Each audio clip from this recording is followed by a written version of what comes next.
सर्वेषां भवतां नमो नमः।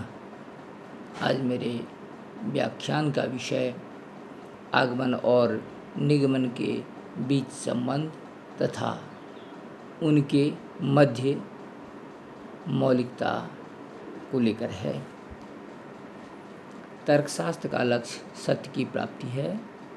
सत्य के दो पहलू हैं, पहला आकारिक, दूसरा वास्तविक। सत्य के आकारिक पहलू की प्राप्ति निगमन तर्कशास्त्र से और वास्तविक पहलू की प्राप्ति आगमन तर्कशास्त्र से होती है। आगमन एवं निगमन में घनिष्ठ संबंध है। दोनों का लक्ष्य सत्य की प्राप्ति है। किसी एक से पूर्ण सत्य की प्राप्ति संभव नहीं है, अतः दोनों को एक दूसरे का पूरक कहना सही मालूम पड़ता है। आगमन और निगमन के मध्य संबंध की विवेचना इस प्रकार की जा सकती है। पॉइंट 1, निगमन में हम सबसे कुछ की ओर, सामान्य से विशेष की ओर, अधिक सामान्य से कम सामान्य की ओर बढ़ते हैं। जैसे सभी मनुष्य बुद्धिमान हैं, राम एक मनुष्य है, अतः राम बुद्धिमान है। यह निगमन का उदाहरण है। इसमें अधिक सामान्य से कम सामान्य की ओर आए हैं। इसके विपरीत आगमन में हम कुछ से सब की ओर, विशेष से सामान्य की ओर, कम व्यापक से अधिक व्यापक की ओर बढ़ते हैं। उदाहरणार्थ, राम मरणशील है, हरि मरणशील है, श्याम मरणशील है, अतः सभी मनुष्य मरणशील है। इसमें व्यक्ति विशेष को मरते देखकर संपूर्ण मानव के मरणशील होने का अनुमान किया गया है। इसका अर्थ यह हुआ कि निगमन का निष्कर्ष हमेशा अपने आधार वाक्यों से कम व्यापक होता है, परंतु आगमन का निष्कर्ष हमेशा अपने आधार वाक्य से अधिक व्यापक होता है। दूसरा पॉइंट, निगमन हमेशा अपने आधार वाक्यों को सत्य मानकर उससे निष्कर्ष की स्थापना करता है। निगमन का निष्कर्ष निरीक्षण तथा प्रयोग पर आधारित नहीं रहता है। सभी मनुष्य मरणशील है, इसे सत्य मानकर राम के बारे में मरणशीलता का समर्थन किया जाता है। इसके विपरीत आगमन का आधार वाक्य अनुभूति से लिया जाता है। वस्तुओं अथवा आधार वाक्यों को हमेशा निरीक्षण तथा प्रयोग पर आधारित कर निरूपित किया जाता है। तीसरा पॉइंट, निगमन का संबंध अनुमान के आकारिक सत्यता से है। इसके अनुमान के लिए सिर्फ आधार की परीक्षा होती है। अनुमान के में वास्तविकता कहाँ तक है, इसकी जांच पड़ताल नहीं होती है। जैसे सभी मनुष्य सोना है, राम एक मनुष्य है, अतः राम एक सोना है। यह अनुमान आकारिक रूप से सत्य है, मुदा इसका विषय हास्यास्पद है। परंतु निगमन में हम अनुमान के विषय पर ध्यान नहीं देते, बल्कि केवल आकार पर ही ध्यान केंद्रित करते हैं। ठीक इसके विपरीत आगमन में वास्तविक सत्यता को नज़रअंदाज नहीं कर सकते हैं। आगमन हास्यास्पद वाक्यों की रचना नहीं करता, बल्कि निरीक्षण एवं प्रयोग के जरिए निष्कर्ष की स्थापना करता है।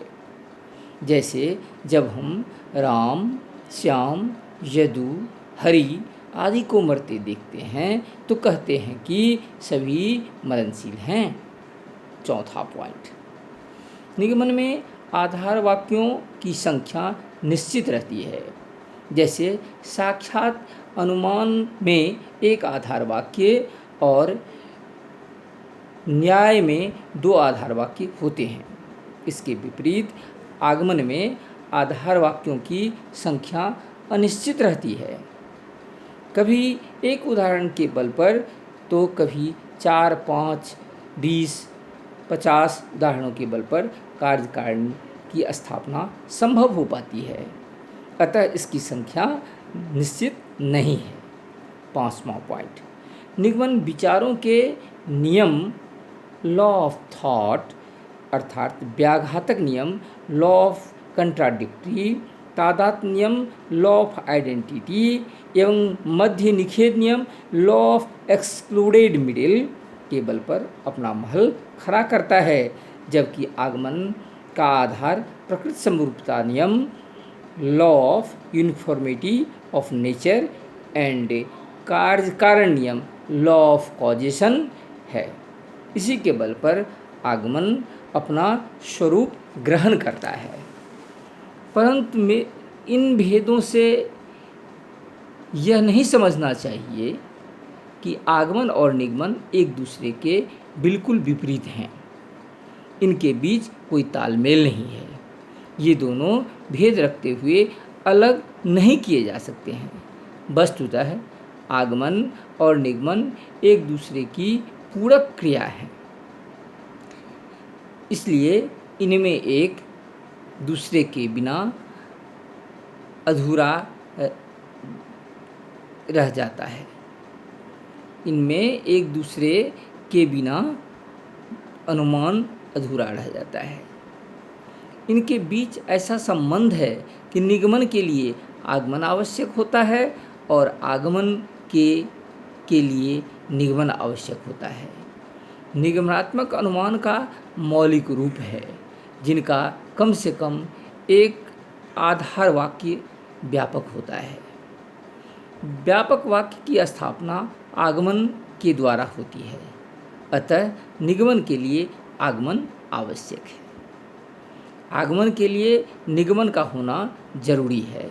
आगमन में यथार्थ वाक्य की स्थापना जांच के बाद होती है। जांच दो तरह से की जाती है, साक्षात रीति से और परोक्ष रीति से। परोक्ष रीति में सामान्यीकरण के कुछ निष्कर्ष निकाला जाता है और निष्कर्ष के वास्तविक होने पर सामान्यीकरण की वास्तविकता सिद्ध हो जाती है। जांच की यह रीत निगमनात्मक रीत है। इस तरह निगमन के द्वारा आगमन की स्थापना होती है। इसीलिए कहा जाता है, induction established general real propositions and deductions interpret it. वास्तव में आगमन और निगमन एक दूसरे पर आधारित है। एक के बिना दूसरे का काम नहीं चल सकता है। एक सत्यता की प्राप्ति इन दोनों के बल पर होती है। सिर्फ एक से काम नहीं चल सकता है। अब प्रश्न है कि आगमन और निगमन में मौलिक कौन है, फंडामेंटल कौन है। कुछ तर्कशास्त्री आगमन को मौलिक मानते हैं तो कुछ तर्कशास्त्री निगमन को। मिल बेन आदि के अनुसार आगमन मौलिक है। इनके अनुसार तर्क का मुख्य काम व्यापक नियमों की स्थापना करना है जो आगमन द्वारा संभव है। निगमन तो सिर्फ उस व्यापक नियम को किसी उदाहरण विशेष में लागू करता है। अतः निगमन का स्थान गौण है। निगमन तो व्यापक नियमों की व्याख्या करता है, अतः आगमन का ही एक छोटा अंग है। ठीक इसके विपरीत हैमिल्टन, मैंसेल आदि निगमन को ही मौलिक मानते हैं। उनके अनुसार सभी आगमनात्मक अनुमान सिलोजिज्म में प्रकट किए जा सकते हैं, अर्थात सभी आगमन स्वभाव में निगमन हैं। जैसे यदि हमारा आगमन हो कि सभी मनुष्य मरणशील है तो इससे सिलोजिज्म के द्वारा इस प्रकार सिद्ध किए जा सकते हैं, जैसे राम हरि श्याम आदि मरणशील है, राम हरि श्याम आदि मनुष्य है, अतः सभी मनुष्य मरणशील है। यहाँ माने हुए सिद्धांत के बल पर निष्कर्ष निकालते हैं। इसी से यह कहना ठीक है कि induction is a essence deduction in nature. अंततः आगमन और निगमन में मौलिक कौन है यह कहना कठिन है। वस्तुतः इन दोनों मतों से किसी एक को ठीक नहीं कहा जा सकता है। दोनों ही मत दो छोर हैं। दोनों ही एक पक्ष को लेकर अपने मतों का समर्थन करते हैं और ऐसा करना उचित नहीं है। निष्पक्ष रूप से देखा जाए दोनों एक दूसरों के विरोधी नहीं बल्कि सहायक हैं। एक के बिना दूसरा हो ही नहीं सकता है।